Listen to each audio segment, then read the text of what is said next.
بسم اللہ الرحمن الرحیم۔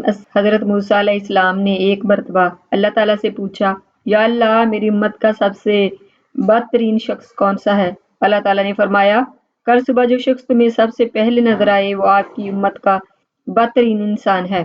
حضرت موسیٰ علیہ السلام صبح جیسے ہی گھر سے باہر تشریف لائے، ایک شخص اپنے بیٹے کو کندھے پر بٹھائے ہوئے گزرا۔ حضرت موسیٰ علیہ السلام نے دل میں سوچا، اچھا تو یہ ہے میری امت کا سب سے برا انسان۔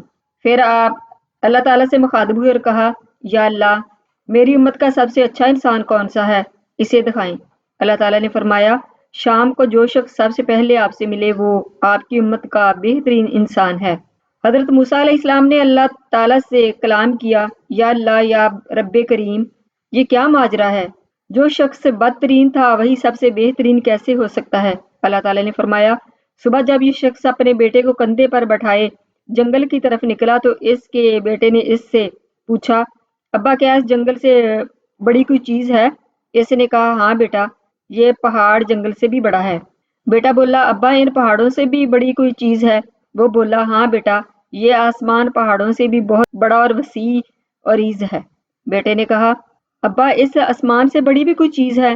باپ نے ایک سرد آہ بھری اور دکھ بھری آواز میں بولا، ہاں بیٹا، اس آسمان سے بھی بڑے تیرے باپ کے گناہ ہیں۔ بیٹے نے کہا، ابا تیرے گناہوں سے بڑی بھی کوئی چیز ہے؟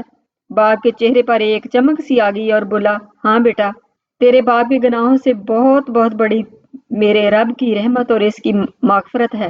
اللہ رب العزت نے فرمایا، اے موسیٰ، مجھے اس شخص کا اعتراف گناہ اور ندامت اس قدر پسند آیا کہ میں نے اس بدترین شخص کو تیری امت کا بہترین انسان بنا دیا۔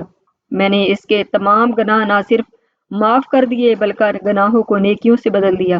اپنے رب کے سامنے رونا اور اعتراف گناہ کرنا، عاجزی سے اس کے سامنے خود کو جھکا دینا بہت بڑا عمل ہے۔